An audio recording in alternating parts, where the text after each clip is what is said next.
futeboldorio.com. Muito boa tarde, amigos. Estamos chegando para mais uma edição do programa futeboldorio.com, em nome da Associação dos Aposentados e Pensionistas de Volta Redonda. E hoje, mais uma vez, mais um programa especialíssimo, né, em que estamos recebendo alguns convidados especialíssimos também. A família do meu amigo Isaías, família todinha de boleiros, né, que estão presentes aqui. Daqui a pouco a gente vai bater um papinho. Também vamos conversar também com o Cláudio Rímolo, né, que também foi um ex-jogador de futebol, parou muito cedo, até com 25 anos já parou, já pendurou a chuteira por contusão. Jogou no Tupi Juiz de Fora, jogou no Bangu, enfim. E hoje é professor de Educação Física em Volta Redonda. Estaremos daqui a pouquinho conversando com ele sobre escolinha de futebol e sobre a sua atividade aqui em Volta Redonda. Mas antes, porém, a gente está aqui recebendo o Isaías. Isaías, as pessoas que conhecem a história do Volta Redonda sabem a importância desse ponteiro canhoto que o Volta Redonda teve. Quer dizer, cara excepcional, jogava uma bolinha redondinha, não gostava de treinar, mas jogava muito. E para aquelas pessoas que também não se lembram, em abril de 2004, na preliminar de Botafogo em Volta Redonda, inauguração do estádio Valinho de Oliveira, seleção carioca contra o Volta Redonda Master. E essa figura aqui inaugurou o novo placar do estádio Valinho de Oliveira, fez o primeiro gol, o segundo e o terceiro gol. Quer dizer, só fez 3, mais nada. Prazer, Isaías, receber você aqui e seus filhos. Manel, o prazer é todo meu, né, Manel? E mais uma vez, né, do seu lado aí, tantas vezes, nós fizemos entrevistas juntos aí, no Volta Redonda. E uma honra, né, hoje estar do lado dos meus filhos aqui, que graças a Deus também, um já emprestado pelo Volta Redonda no Juventus, né, e o Patrick também está no Juventus. Esperando a maior sorte para eles aí no sábado, né? Já que eles começam a decidir uma vaga para a Série B do ano que vem. Tá certo. Lá no primeiro round, o Matheus Gomes, né, que é zagueiro do Volta Redonda Futebol Clube e que hoje está emprestado ao Juventus, né? Juventus que está disputando a terceira divisão com possibilidade de subir para a segunda também. E o Matheus, o Gomes, que eu conhecia sempre como Gomes, não sabia que chamava Matheus, é um zagueiro e ele está conosco também. Prazer, Gomes. Receber você aqui. Agradecer o convite aí, dizer que é uma honra estar podendo participar do programa aí. Tá certo. Bem, e o Patrick, que também é filho do Isaías, esse seguiu quase o mesmo trilha do pai, ou seja, é meio atacante, é isso, Patrick? Isso. É um pouco diferente a característica, né? Porque eu não cheguei a ver ele jogar como profissional, mas o que o pessoal fala que ele era bastante rápido, né? E cadenciou mais do jogo ali. Ele fugia muito do zagueiro, né? Ele sempre foi forte, assim, sempre foi um cara fortão, né? E naquele tempo tinha uns armários, assim, que batia muito, né, Isaías? É verdade. Apanhou muito, né? Apanhou bastante, porque você jogar com uma zaga que tinha Leandro, Mose, Ricardo Gomes hoje, né, do Fluminense, Vica, então era bem difícil mesmo. O seu pai jogou contra quer ver, Edinho, seleção brasileira, jogou contra vários grandes jogadores que passaram pela seleção brasileira e se deu bem, porque o Volta Redonda naquela época tinha um time praticamente de casa, né? Que era um time quase formado em casa. E um time que incomodava todo mundo. Realmente todo mundo falava. Um dia, conversando com o Zagallo, né? O Zagallo disse assim, nós temos alguns problemas. Um deles é jogar em Volta Redonda. Porque lá é difícil, muito complicado você ganhar. E era um time muito bem montado. E o Isaías, vocês talvez não se lembrem, né? O Isaías tem assim algumas passagens interessantes do Volta Redonda. Uma delas foi exatamente essa que eu acabei de falar, foi o autor do primeiro gol, e o segundo e o terceiro gol desse novo estádio. Mas ele participou também de uma geração, que eu sempre falo, que foi uma das melhores gerações de jogadores de futebol que o Volta Redonda produziu até hoje. Aquela famosa equipe de 83. Fala um pouquinho daquele time aí, Isaías. Não, mano, eu acho que é verdade mesmo, né? A gente vê algumas equipes do Volta Redonda hoje aí, né, como a de hoje, ganhando o título da Série D. Acho que não podemos esquecer nunca do que algumas pessoas fez no passado. E principalmente essa equipe de 83. Nós somos vice-campeões cariocas, nós somos vice-campeões brasileiros, nós representamos o estado do Rio de Janeiro, né, uma coisa que era muito difícil naquela época, que era a época de Romário, Bebeto. Então foi o time todinho do Volta Redonda. E a final foi no Couto Pereira, né, em Curitiba, nós perdemos de 2-1. O goleiro do Paraná era o Zete e o Wagner Mancini também jogava nesse time. Então, Acho que foi uma grande honra para mim e para todos aqueles que assistiram esse time, que falam até hoje que foi um grande time e com certeza um dos melhores da história do Volta Redonda. Na verdade é o seguinte, veja bem, o Eli, ela de Valença, né? O Eli é de Valença, foi um dos grandes goleiros que o Volta Redonda teve. O Almir ainda está aqui na cidade, aqui, ainda bate sua bolinha ainda no Master ainda. O Magal, depois virou empresário, vendedor de carro lá em Barra do Piraí. O Alencar entrou na política, foi vice-prefeito de Vassouras.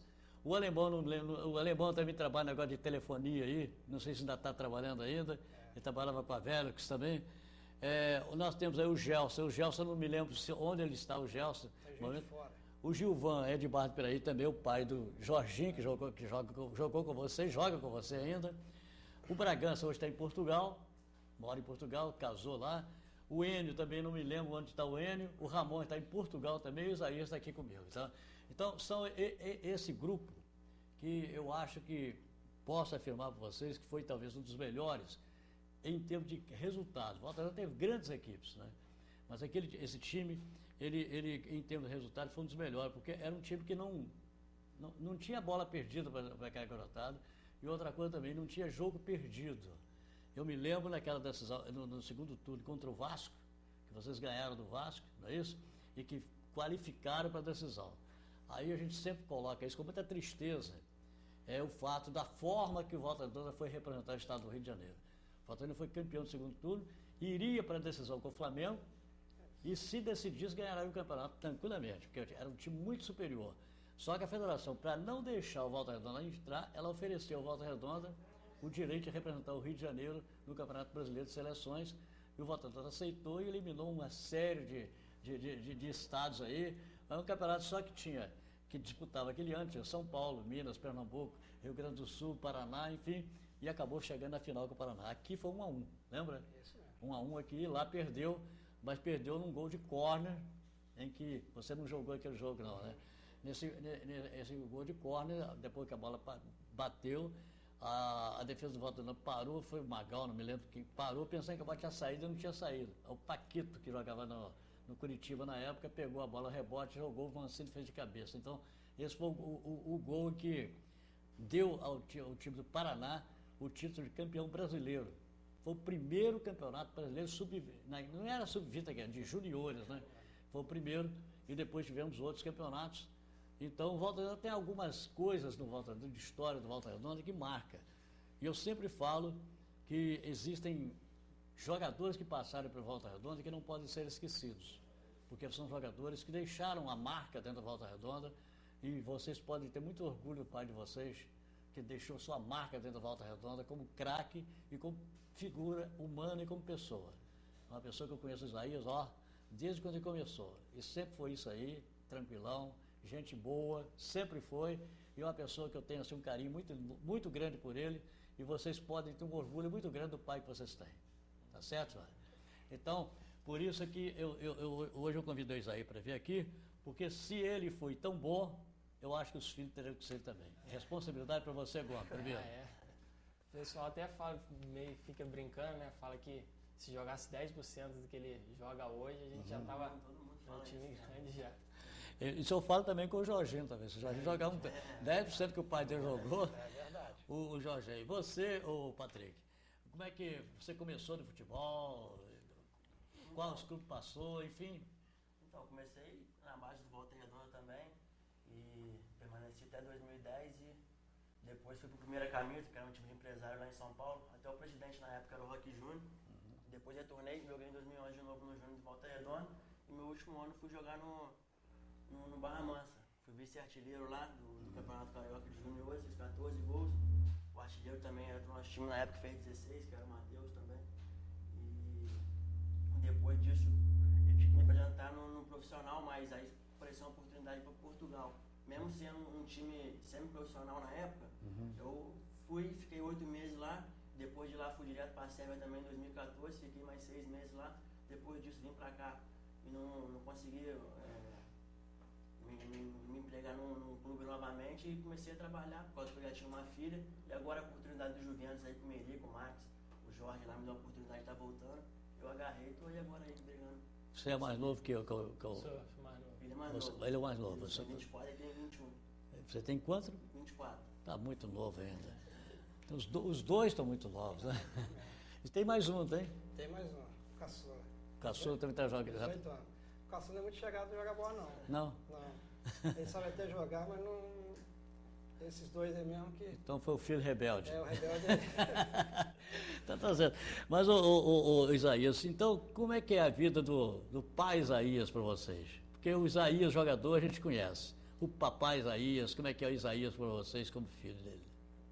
Então, como você falou mesmo aí, é o que você disse mesmo, cara tranquilo, que eu costumo até dizer para todo mundo aí que é difícil de achar um pai igual ele, né, cara, que apoia tudo que você vai fazer, entendeu? E nunca, sempre apoiou a gente, mesmo agora esse tempo que eu fiquei parado aí, sempre, no meu caso, pedia para eu estar voltando e tal, e como meu irmão agora veio emprestado pro Juventus, me levou lá, apresentou pro Merica e tal, eles gostaram e graças a Deus eu tô voltando aí. Se não fosse a força que ele me deu também, eu não tinha nem voltado agora pra estar jogando esse campeonato aí. O Gomes, você está emprestado ao Juventus, depois retorna para Volta Redonda. Isso. É dia 9 de setembro. De novembro. De novembro. Novembro. Como é que está essa transição? Porque você, por exemplo, está num time que, para time pequeno, é um time melhor estruturado. Tem o Volta Redonda hoje, sem dúvida alguma, entre os clubes que eu conheço da divisão inferior, quer dizer, clubes menores. Volta Redonda tem uma estrutura muito boa, dá ao jogador uma condição melhor. Como é que é você, por exemplo, jogar no Juventus, com uma equipe que está começando, quer dizer, não está começando, porque o Juventus já existia na Baixada, mas aqui é uma novidade para nós, porque o Juventus teve que se reformular todinho para montar um time, inclusive ter que pegar jogadores emprestados do próprio Volta Redonda. Como é que está esse trabalho no Juventus? Como é que está sendo esse trabalho do seu lar? É igual você falou aí, né, cara? O Volta Redonda é um time que, dos times pequenos ali, é um time que mais estruturado é o Volta Redonda, né? Isso aí pro Juventus, onde, poxa, os caras já até falaram também, não tem nem campo para treinar direito. Ontem choveu aí, a gente nem treinou. Hoje ia fazer um trabalhinho lá na quadra lá. Mas isso daí é coisa que do futebol mesmo, né? Se a gente foi emprestado para lá, o pessoal do Volta Redonda com o objetivo de subir o time, né? E graças a Deus aí estamos brigando para subir para a Série B. E é um time que eu tô aprendendo bastante, cara. Aprendendo com a rapaziada lá, rapaziada à vontade, né? É uma vontade imensa aí de tá querendo subir o time também. E a gente espera aí, né? Sábado e quarta poder subir o time para a Série B. Tá certo. O Patrick já esteve em Portugal, né? Isso. E qual time lá que você jogou lá? Gondomar, é um time da terceira divisão. Da terceira lá. divisão. Isso. Então já tem uma experiência internacional, né? E hoje você está no Juventus, jogando no Juventus, e é claro, passando isso aí, você tem sonhos na vida, né? Ah, com certeza, né, cara?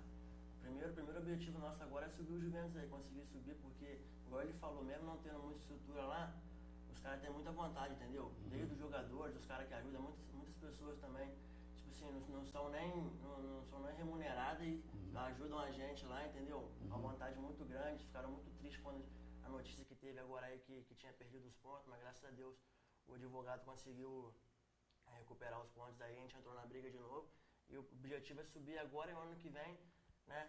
Ou renovar com o Juventus aí para jogar a Série B ou conseguir uma coisa melhor aí, com certeza. Olha, a gente torce muito para que o Juventus consiga. Vou te explicar por quê. Porque, primeiro, que fortalece o futebol daqui da região. Segundo, que é mais um espaço que tem para o jovem, né? Porque é uma equipe que está em ascensão dentro do campeonato. Se subir para a Série B, vai abrir um espaço maior para muitos garotos que gostariam de jogar profissionalmente e não tem condição. Porque o Volta Redonda não vai absorver todo mundo, é claro. Então, eu acho que quanto mais time tiver. E o Barra Mansa tem problemas, essa é a grande verdade. Barra Mansa, você vê, chegou na primeira divisão, teve que sair. Hoje o Barra Mansa, a estrutura dele não é boa, a gente lamenta profundamente, inclusive o meu sobrinho é vice-presidente do Barra Mansa atualmente lá, tá? Que era casado com a minha sobrinha. Mas a gente tem muita tristeza da tradição do Barra Mansa. Barra Mansa é talvez o clube mais tradicional que tem na região do estado do Rio de Janeiro e está na situação que está. Então, quando a gente vê o Juventus surgir, a gente fica feliz porque é o seguinte, é mais um espaço que tem para o futebol aqui na região. E tomara que dê certo, tomara que o Juventus consiga resolver todas essas pendências, sabendo que tem algumas ainda, né? E que ele possa prosseguir e, é claro, dar espaço aos jogadores. Eu queria saber do Isaías, por exemplo, na sua época, Isaías, não sei se a minha memória falhou ou se é. Você é de Barra Mansa, né? Uhum. Barra Mansa. Boa sorte. Lá da Boa Sorte. Então tem boa memória também. Então, eu lembro que na época ele começou, ele vinha de Barra Mansa para treinar aqui no Volta Redonda. E como é que foi esse início seu no Volta Redonda, essa vontade de ser jogador profissional? Manuel, começou em 1979, né?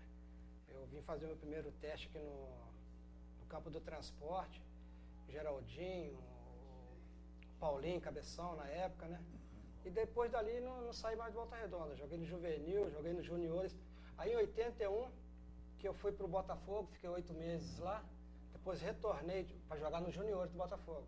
Depois retornei em 82, fiquei no Volta Redonda, mas é que você falou, a sequência maior foi em 83.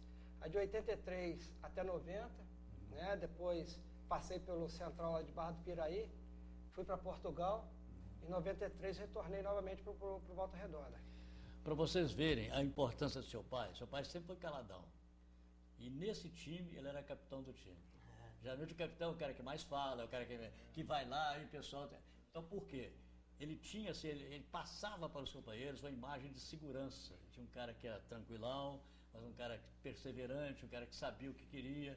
Então aquilo fez com que ele tornasse capitão daquela equipe, uma equipe muito bem estruturada do Volta Redonda, também uma equipe muito boa, e que tem pessoas ali que passaram por ali que deixam uma saudade enorme, né? Entre eles o Geraldinho, né? É verdade. Grande Geraldinho, a pessoa.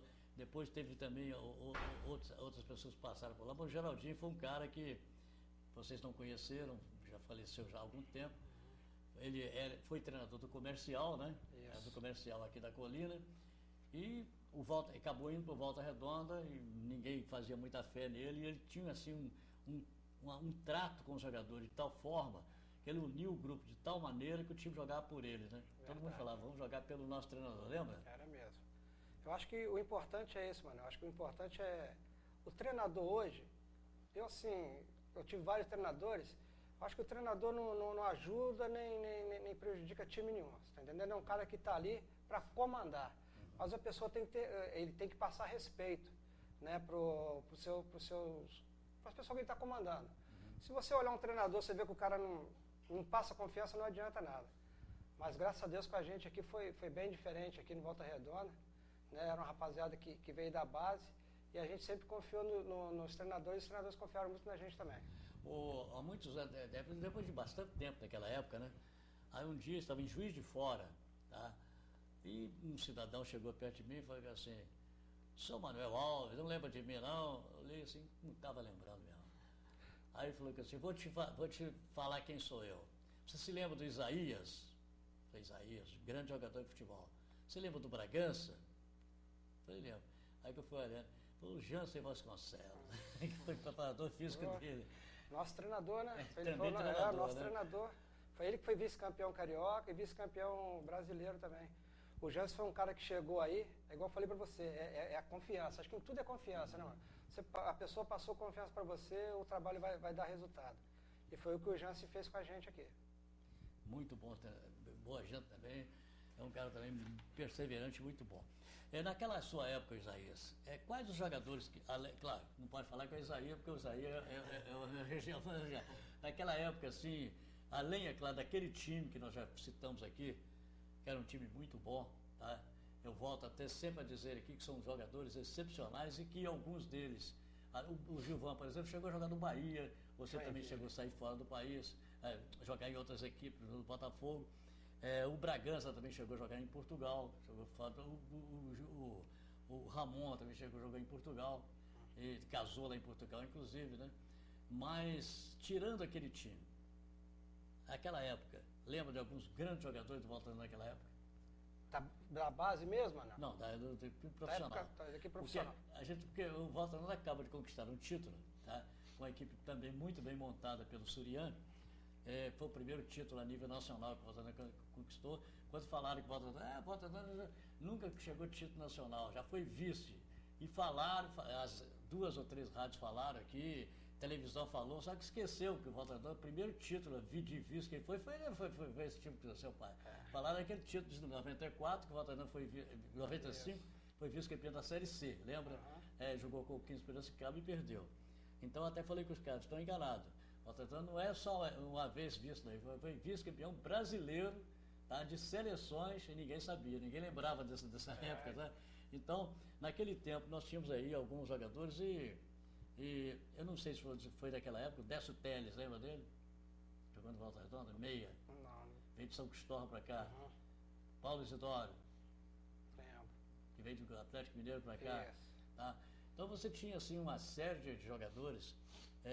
Rubens Paraná, jogou, foi da sua época também ou não? Não, foi na minha Então, época não. o Volta Redonda teve. Por que eu estou dizendo para você? Porque o Volta Redonda era mesclado de jogadores.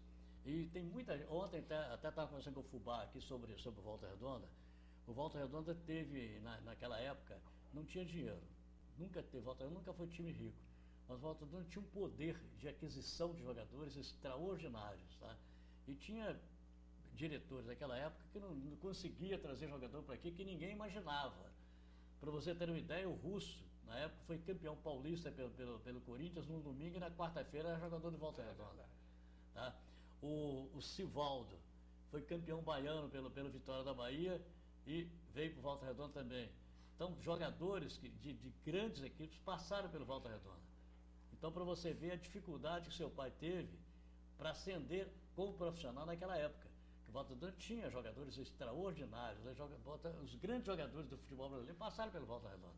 Muitos jogadores que passaram, o Russo, o Rubem Paraná, o Rubem Paraná simplesmente foi um volante que na época ele substituiu o Batista, que saiu na época estava no Grêmio, o Batista saiu, então o Rubem Paraná e depois veio para o Volta Redonda. Então são grandes jogadores que passaram, que o Isaías pertenceu àquela geração, ele na época era garoto ainda, era um garoto que estava subindo. Então o Volta Redonda tinha realmente times muito bem estruturados, muito bem montados, e embora sempre foi um time pequeno, nunca teve dinheiro, mas realmente fabricava muito jogador. Por isso que eu perguntei para você se lembra de alguns daqueles jogadores, que eram jogadores muito bons que o Volta Redonda tinha também, e por isso custou um pouquinho mais para a garotada subir para o time profissional. Porque tempo subia com 20 anos mesmo, né? Isso, 20 anos. 20 anos.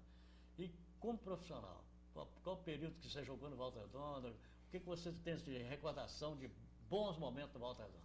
Acho que recordação de bons momentos foram maiores do que os ruins, né? Eu joguei no Volta Redonda profissional de 84 a 90, igual foi para você, né? Depois saí, voltei em 93 de novo, foi meu último ano no Volta Redonda.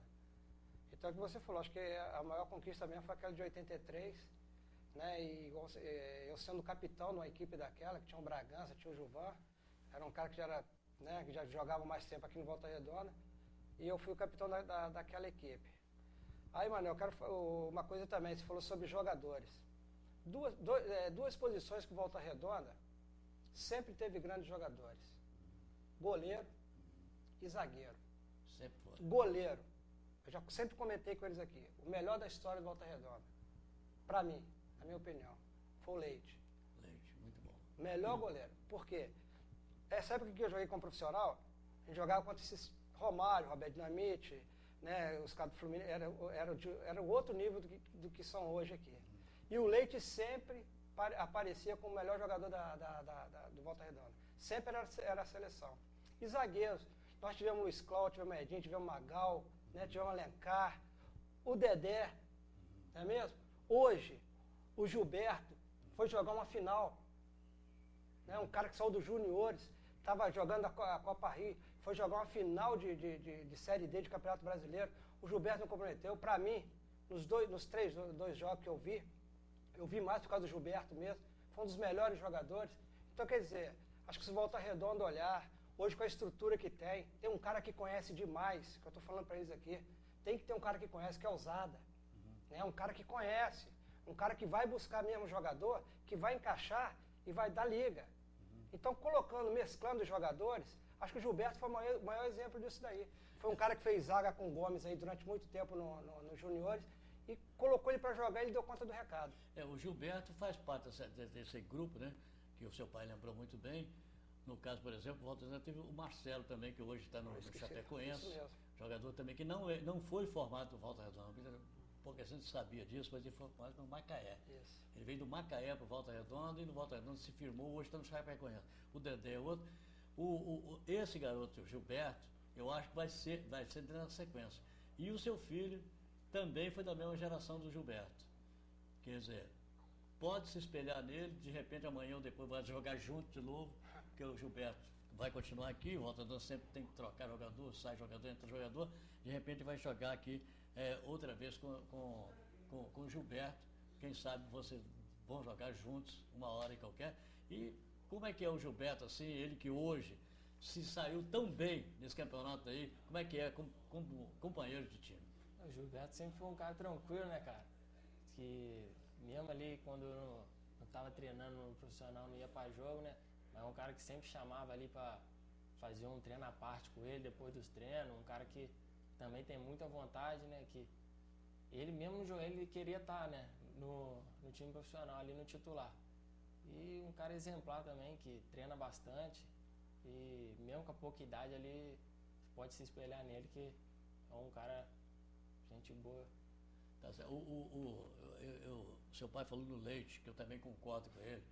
Foi talvez o maior goleiro que o Volta Redonda teve. Pela sequência do Leite como goleiro do Volta Redonda, o Leite entrou como titular do Volta Redonda num jogo que, não sei, o Volta Redonda na época estava na segunda divisão, tá? O Roberto Dendes era goleiro do Volta Redonda e o Roberto Dendes ficou 900 minutos sem levar gol. Então, era uma invencibilidade. Aí o Volta jogou contra o Central de Barra do Piraí, lá em Barra do Piraí. Foi quando o Leite ele estava na reserva do Roberto Dendes. E o Roberto Dendes levou 2 gols. Foi 2-0 para o Central. E naquele momento o Leite entrou no time e não saiu mais. Passou a ser goleiro do Volta Redonda por um bom tempo. E hoje é um grande também orientador de jogadores, que não é somente um grande goleiro que ele é um organizador, acima de tudo é um treinador. Alguém de vocês já trabalharam com ele? Você já trabalhou com ele? Você trabalhou com ele. Como é que é ele como treinador? Que eu acho também um cara também perfeito. Então, ele também como treinador tenta ser coerente, né, cara? Quando eu treinei com ele foi no Sub-17 do Volta Redonda e ele sempre foi um cara que cobrava muito, né? Cobrava de todos os jogadores, queria todo mundo no mesmo nível ali. E até no ano que eu joguei com ele fez uma boa campanha justamente por causa disso, porque ele cobrava bastante e pedia para sempre estar treinando, fazendo alguma coisa a mais para poder lá na frente chegar bem, né? Da equipe de cima. Situação de você hoje no Volta Redonda. Você é jogador de Volta Redonda, tem empresário, tem alguma coisa para continuar a sair? Como é que é a situação sua hoje no Volta Redonda?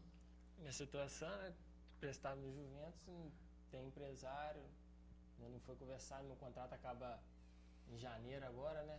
Conversamos ainda, estou esperando aí. Então, tomara que até janeiro, né? O pessoal diz porque você, quando entrou na equipe, você nunca decepcionou. Sempre fez um bom jogo. Na equipe de base, você sempre foi destaque na equipe, é bom a gente colocar isso, tá? Não é porque você está presente aqui não, mas a gente sempre fez um delírio no campeonato.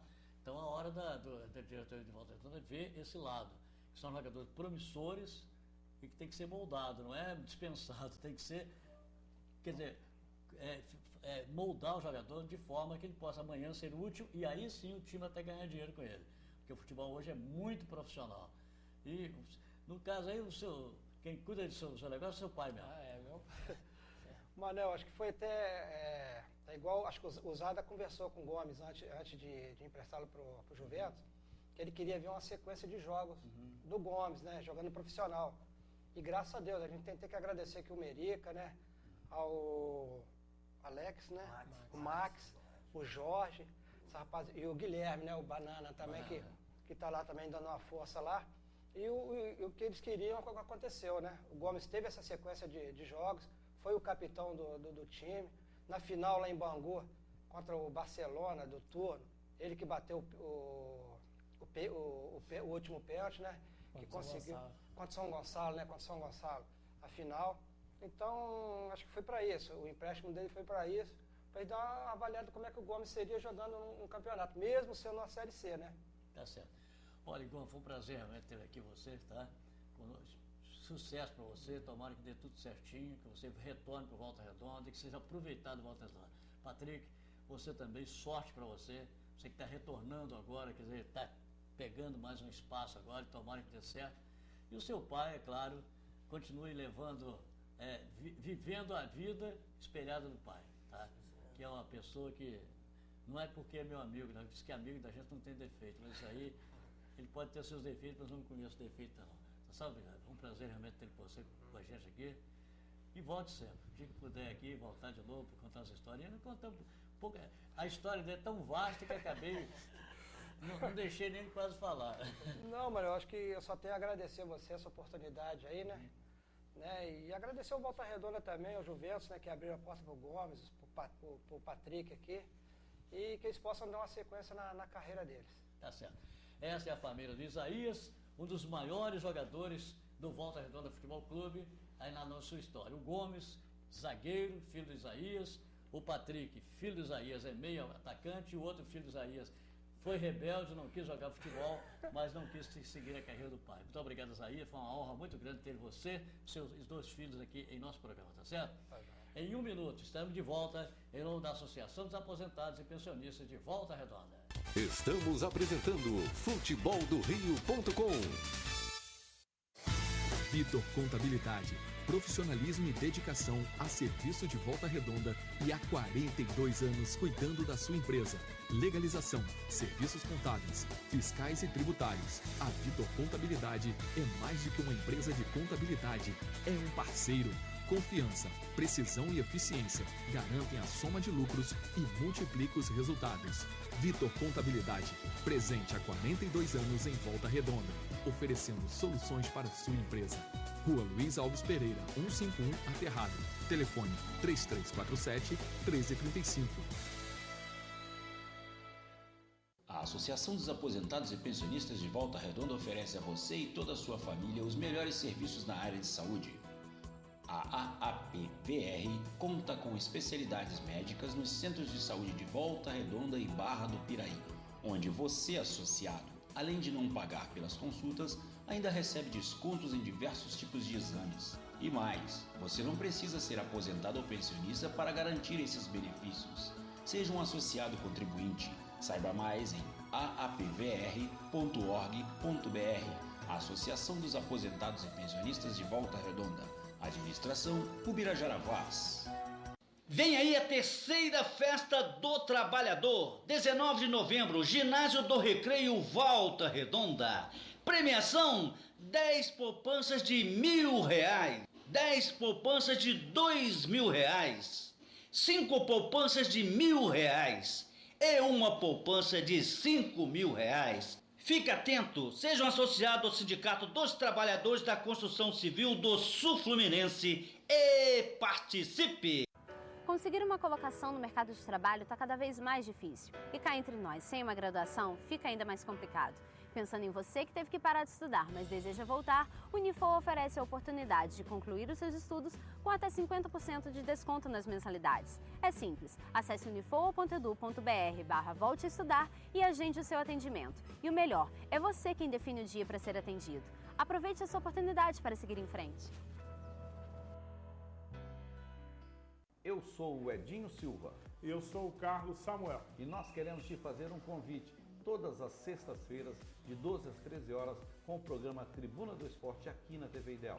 Com as notícias da Confederação Brasileira de Futebol, da Federação de Futebol do Estado do Rio de Janeiro, notícias do Resende, do Barra Mansa, do Volta Redonda e dos 4 grandes do futebol carioca. Você é o nosso convidado todas as sextas-feiras, de 12 às 13 horas. Tribuna do Esporte, aqui na TV Ideal.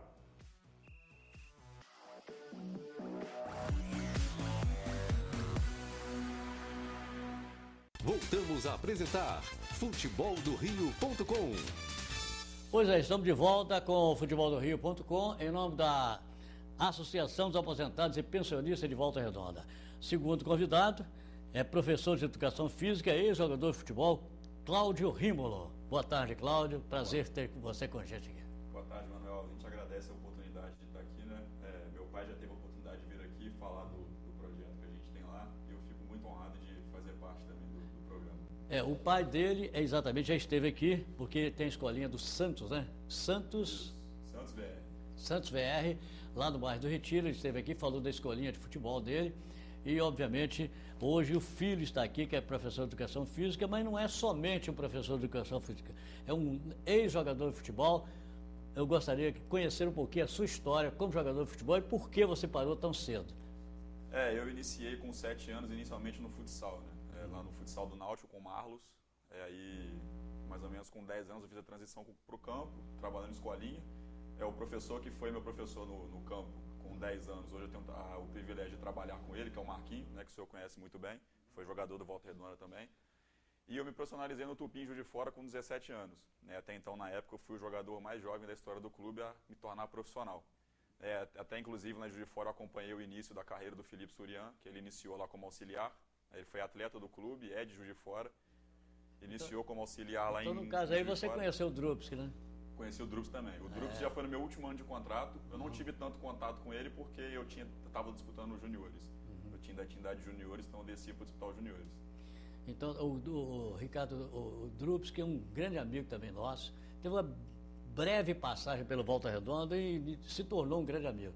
Porque não é um técnico qualquer, é um professor. Se você já conhecia ele, então é mais um que eu creio que acrescentou um pouquinho mais no seu currículo como atleta e como professor, não é isso? Não, com certeza. O Drups, que além de um excelente treinador, ele é um educador também, né? Um excelente educador no trato com as pessoas, né? Além do grande conhecimento que ele tem, ele é uma excelente pessoa. O Drups, que foi uma pessoa que, sinceramente, praticamente me fez com que até eu mandasse para o Rio de Janeiro, na época, um e-mail, até meio chateado com a forma que trataram o Drupski no Fluminense. As pessoas não conhecem a história do Drupski. O Drupski é um professor que foi professor de educação, de técnico de futebol, palestrante, muito bom palestrante, fez várias palestras para a CBF, tá?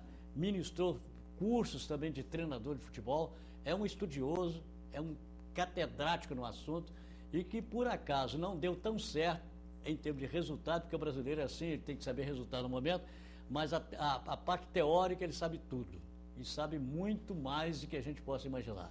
Então esse é o Ricardo Drupski, que por acaso você teve um conhecimento com ele, e o seu sucessor, no caso, o seu aluno, né, que foi o caso do Felipe Surian, é essa figura que está aí hoje sendo campeão, primeiro campeonato a nível nacional do Volta Redonda, exatamente sob a batuta de um cara que começou com o Drupski, por isso a gente está exaltando tanto a figura do Drupski.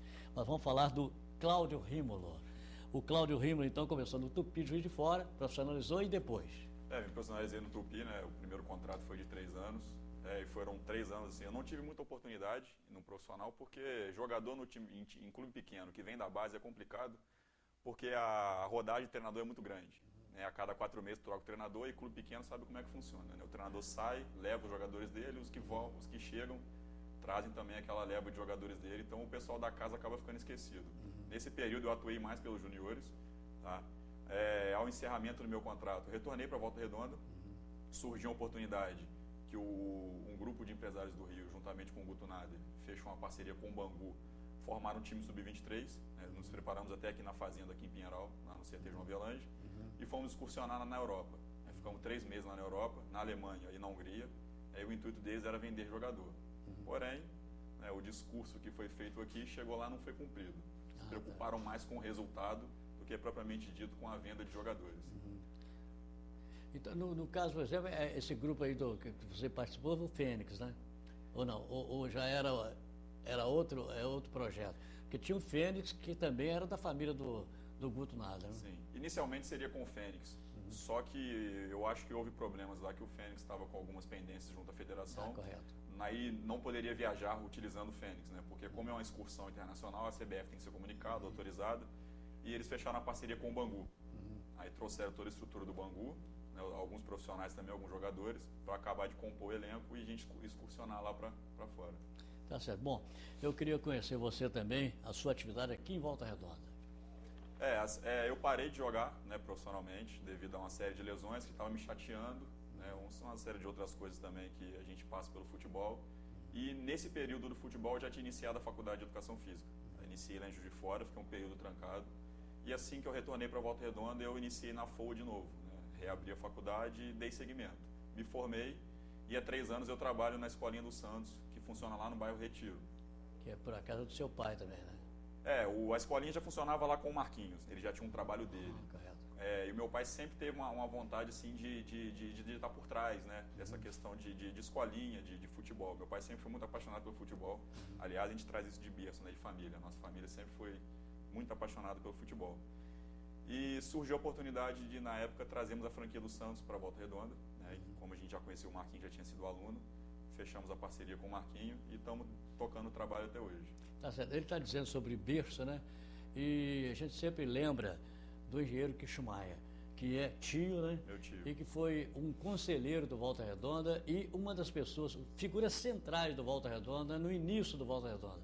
Depois de 78, 80, até 90, por aí assim, quando ele esteve mais envolvido no Volta Redonda, era um engenheiro da CSN, o tio dele, e que deu uma contribuição enorme para o Volta Redonda, para o crescimento do Volta Redonda, por isso ele disse de berço, e é de berço realmente uma pessoa que todos nós sabíamos a importância dele dentro do contexto esportivo aqui de Volta Redonda. E é claro, a família não poderia ser diferente, foi também para o lado do esporte, que é importante também por isso.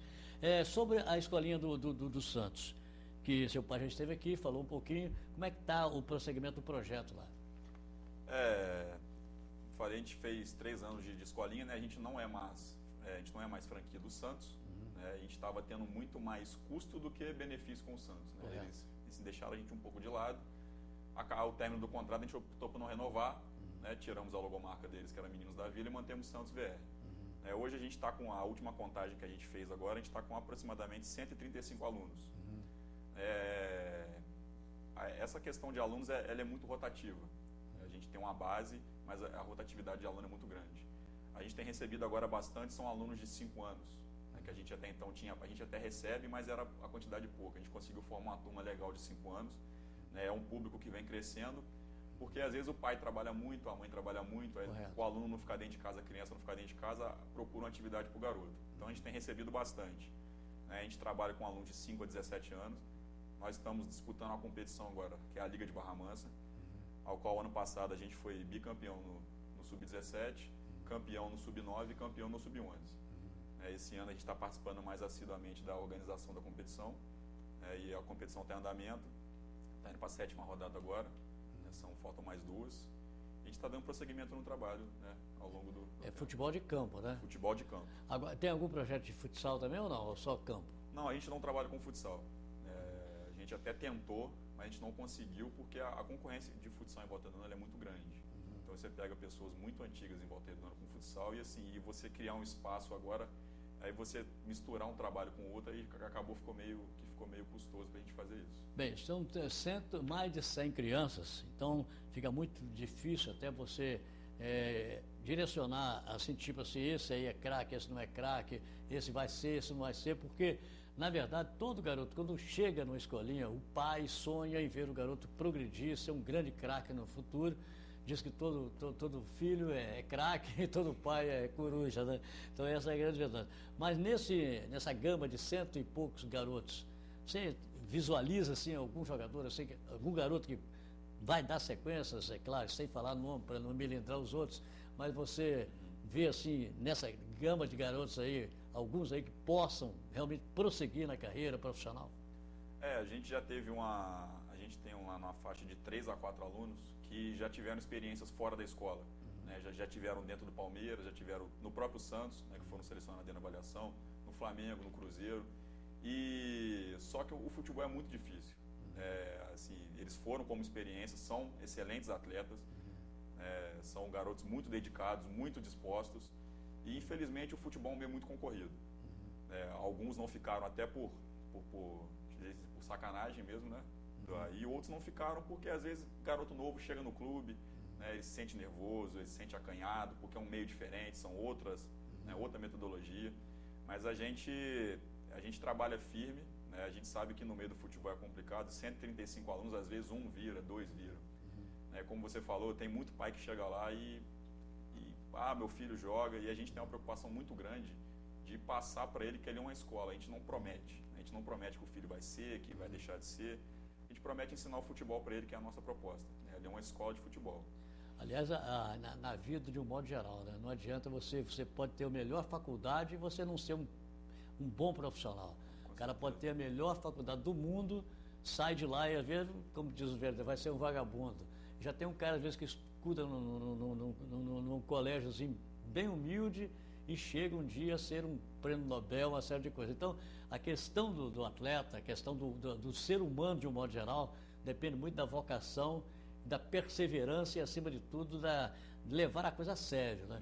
Independente de qualquer que seja a profissão, seja jogador de futebol, seja um balconista, qualquer coisa, a partir do momento que você levou a sério e leva aquilo como o seu ideal de vida, né? Sua ideologia futura, eu acho que dá certo. E sobre o caso do pai, é sempre assim mesmo. O pai acha que o filho é excepcional e às vezes até atrapalha o trabalho. Porque ele acha que a partir do momento que o garoto não está jogando, é porque o professor não está gostando, não está dando oportunidade do garoto, e às vezes aquilo aí prejudica até o trabalho que está sendo feito, que é um trabalho em conjunto e é um trabalho coletivo, não é isso? A gente tem casos de alunos lá que optaram por parar de jogar bola por pressão do pai. Né? Às vezes o pai tentou ser jogador, não conseguiu, e ele tenta se realizar em cima do garoto. Né? Às vezes o garoto está ali por um momento de lazer. Como a gente lá na escola, a gente recebe.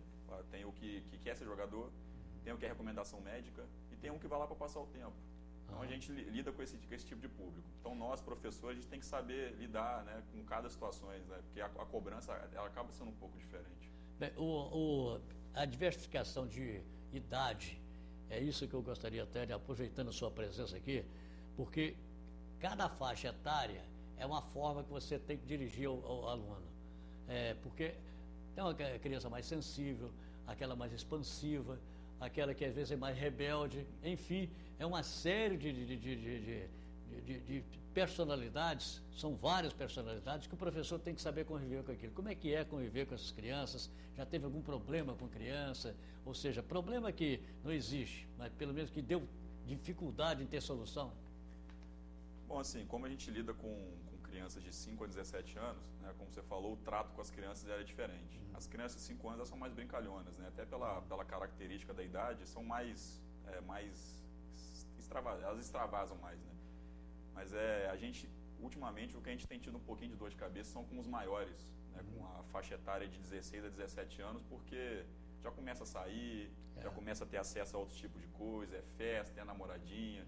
Então, assim, às vezes acaba trazendo problemas da rua para dentro da escola. Mas a gente sempre consegue contornar e lidar com essas situações de maneira lá dentro mesmo, sabe? Que não crie nenhum tumulto maior, né? Mas essa turminha de 16, 17 anos está complicada. E é exatamente para eles que eu queria que você desse uma palavra especial, porque nós estamos aqui com um professor que já nasceu vocacionado a ser um atleta, a ser um professor, um educador. Eu queria que você falasse, ficasse bem à vontade, sobre a importância do esporte na educação do ser humano. Bom, através do esporte a gente consegue incluir, né, pessoas de várias classes sociais, de vários setores da cidade.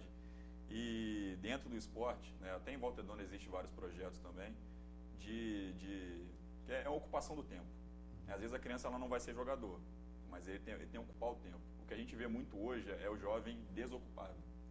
Às vezes sai da escola, não tem ocupação.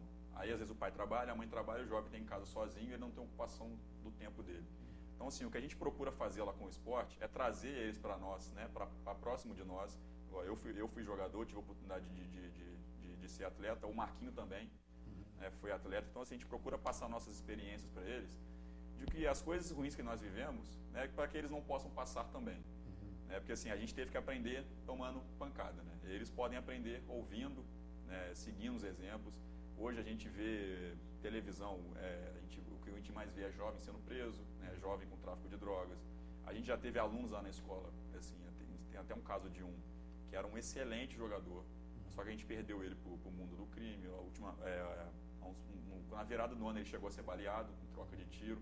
Assim, a gente fica muito triste porque era um aluno que estava com a gente desde pequeno, né, todos os ensinamentos, a gente estava ali com o trato do garoto no dia a dia, e ele acaba, até por questão de acompanhar a amizade, companhia, amizade, com quem ele está andando, né? A pessoa às vezes não acaba, quer andar no grupinho da moda, né? E isso vem dificultando um pouco o nosso trabalho. Mas a gente procura tratar, assim, falar com eles mesmo, porque já são homens, né?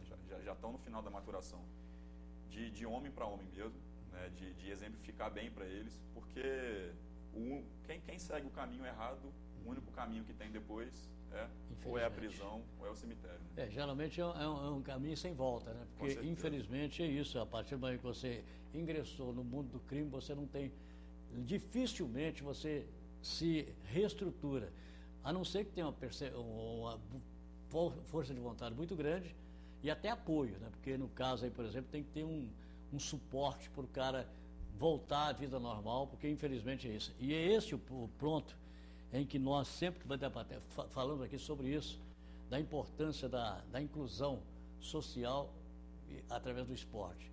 É muito importante, porque, veja bem, o esporte, ele pode até desunir, mas ele mais une do que desune.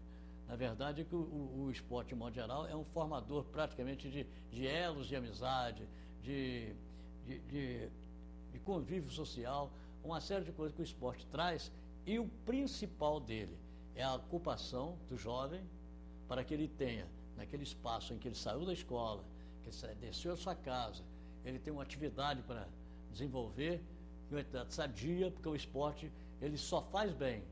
Nunca vi falar que o esporte fez mal, muito pelo contrário, ele faz bem para o corpo, para a mente, para o intelecto da pessoa, enfim, o esporte, de um modo geral, ele foi adequado para a formação do ser humano. E eu acho que esta função aí, que é desenvolvida por vocês, professores, ela é muito importante. Eu sempre falo que o Brasil não valoriza muito pouco o professor, porque se você soubesse a importância que é o ensinamento, você sair ali recebendo bons motivos para você ser um ser humano, ou seja, bons conselhos, bom ensinamento e bom aprendizado, você está praticamente já direcionando para o lado bom da vida, que é importante, não é isso?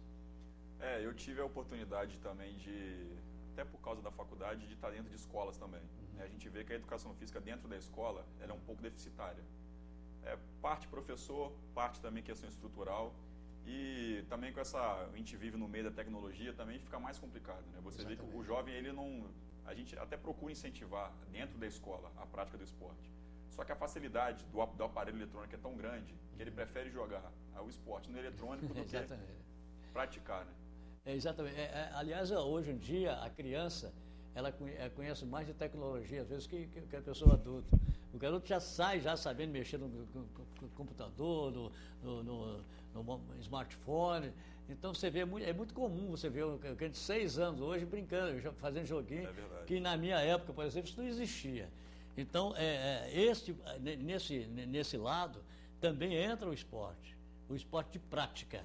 Não é o esporte de que você, como se você vai interagir. É aquele esporte que você vai praticar, esse que é o esporte que eu acho que é o mais sadio de todos, independente de que modalidade que seja vôlei, seja basquete, seja natação, enfim, todos os esportes, eles têm um objetivo único, ou seja, é a melhoria da qualidade de vida do cidadão.